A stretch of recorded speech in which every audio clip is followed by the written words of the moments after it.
Ya tadi pemeriksaan oleh penyidik ada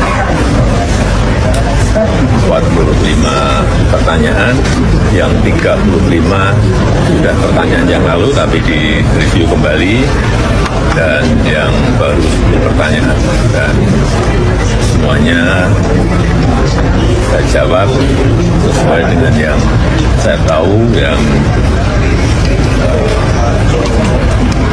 terjadi apa adanya.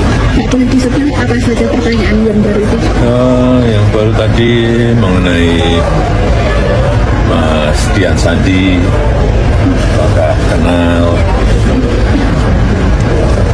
kapan pernah bertemu, apakah saya yang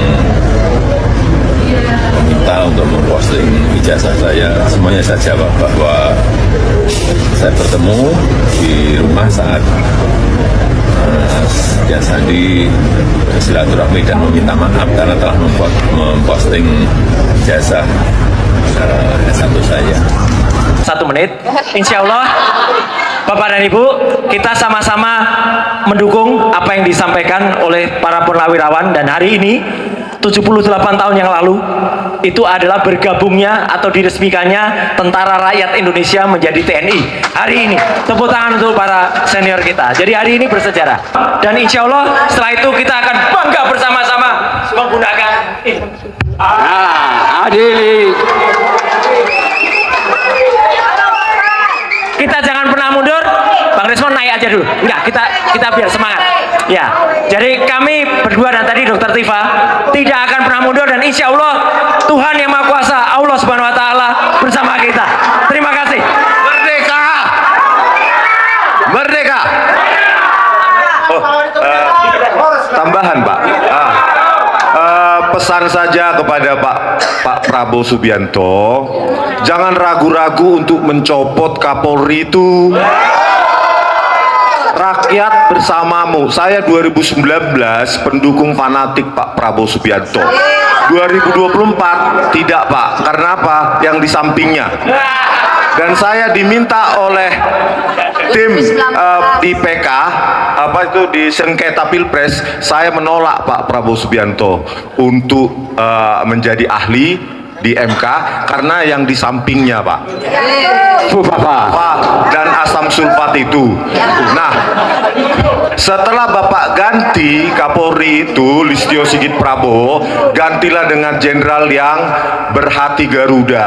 Amin. Yang mengabdikan hidupnya untuk Republik ini, sehingga nanti Bapak kalau ada waktu kami dipanggil Pak Prabowo Subianto, kita tuntaskan 1 minggu saja jadi itu. Siapa si Fufu Fafa itu?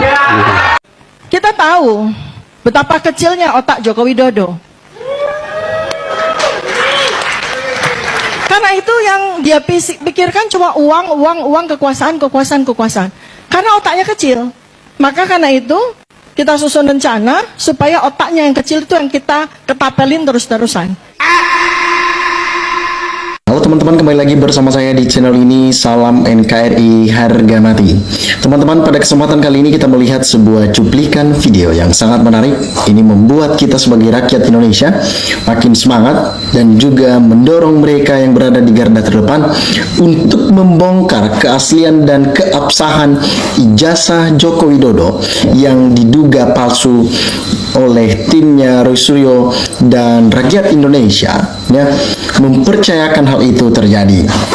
Nah, teman-teman, dimanapun Anda berada, memang pada kesempatan kali ini, ketika kita melihat Joko Widodo seakan-akan mempercayakan kepolisian Polda Metro Jaya untuk membereskan kasus ini. Apakah ini salah satu hal yang perlu untuk dijadikan contoh, hal yang perlu dijadikan sebuah teladan ke depan? Ini perlu untuk kita pertanyakan.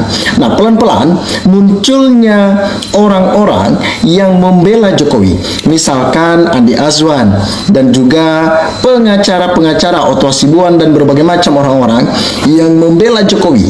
Namun itu tidak bisa menentukan keaslian ijazah itu. Cuman satu cara, Jokowi kalau mau menang, ya, buktikan ijazahnya, maka rakyat baru percaya, sehingga para majelis hakim pun mereka percaya ketika sudah melihat secara kasat mata bahwa ijazah itu benar-benar asli, benar-benar diterbitkan dari UGM dengan Fakultas Kehutanan dan di tahun 1980-an. Artinya, apa yang disampaikan oleh Jokowi adalah sesuatu hal yang benar. Maka ketika itu benar, orang-orang yang menggugat dan yang mengatakan ijazah itu palsu, mereka dipenjara ataupun ada konsekuensi yang berlaku bagi mereka. Nah, begitu juga sebaliknya. Bagaimana sekarang ini jika Jokowi benar-benar berbohong, artinya ijazahnya adalah palsu.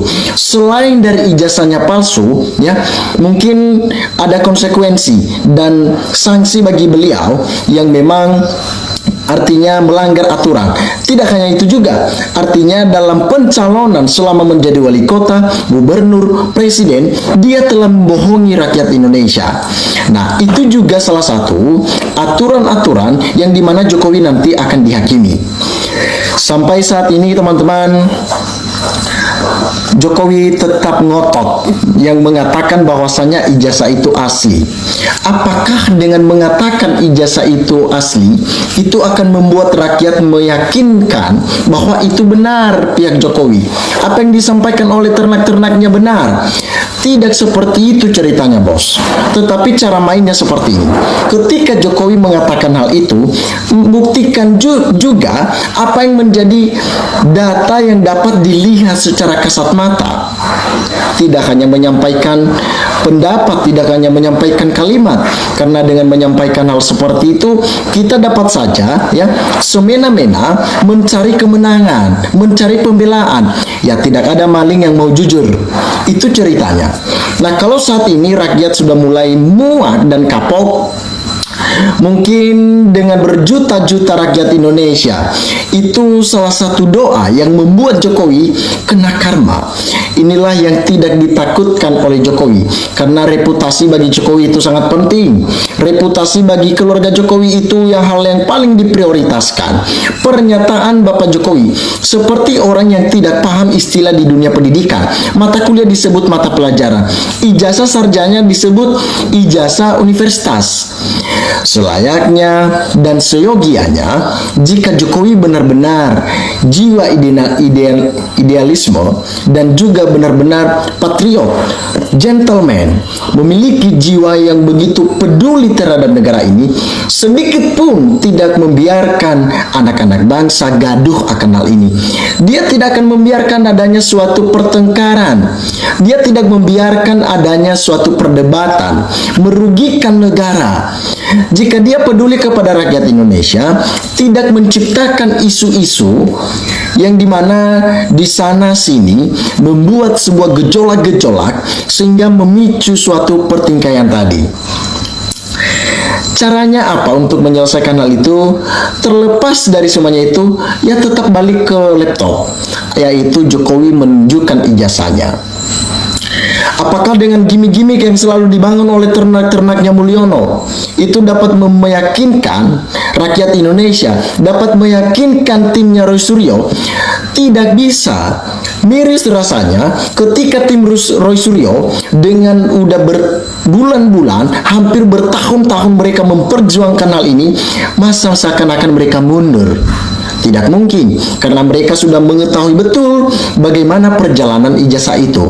Ijazah selembaran kertas yang diterbitkan dari kampusnya, yang memang ditandatangani oleh rektor UGM, ya. Dan harusnya pihak dari UGM berkata jujurlah, apakah itu benar-benar memang hasil manipulasi ataupun memang benar-benar Jokowi telah menduduki bangku kuliah selama 4 tahun. Kalau dilihat secara kasat mata dan juga yang beredar di media sosial, ya, saat ini rakyat bingung, tidak tahu percaya sama siapa. Rakyat sekarang ini diambang di mana sebuah kebimbangan muncul. Kita percaya kepada siapa? Jika penegak hukum saat ini tidak dapat dipercaya, mereka dapat memutarbalikkan fakta, mereka dapat membohongi ya suatu kejujuran. Mana yang amplopnya tebal, mana yang orang yang berkuasa, mana orang yang berduit, disitulah mereka berpihak. Lalu bagaimana dengan orang-orang yang misalkan yang terlibat dalam kasus seperti ini adalah orang yang memang masyarakat biasa, tidak mampu melakukan apa yang seperti dilakukan oleh Jokowi terhadap penegak hukum. Itulah yang membuat kita harus menyadari adanya sebuah kesalahan besar. Ini benar-benar fatal. Kemajuan negara tergantung bagaimana penegak hukum untuk menjalankan tugasnya sesuai dengan porsinya, sesuai dengan aturan-aturan dan cara bermain. Mereka mencatat di sini, buktikan dulu ijazahnya Jokowi itu, wahai aparat, baru Anda tangkap yang menduduh RS tidak sudah terbukti ijazah Jokowi. Main lawaklah kalian berdua. Gue bingung kok. Yang bingung yang semua termul, yang dibayar sampai bersumpah mau makan panci kalau terbukti. Bodoh rasanya. Dungu, nihil. Kenapa? Karena mereka seakan-akan pasang badan kepada sesuatu hal yang belum pasti. Itulah yang membuat rakyat saat ini tidak percaya lagi dengan mereka sebagai penegak hukum. Teman-teman, dimanapun Anda berada, silakan berikan tanggapan teman-teman di dalam kolom komentar ini, sehingga kita dapat bertukar pikiran antar satu dengan yang lain lewat kolom komentar ini. Terima kasih teman-teman, salam NKRI harga mati.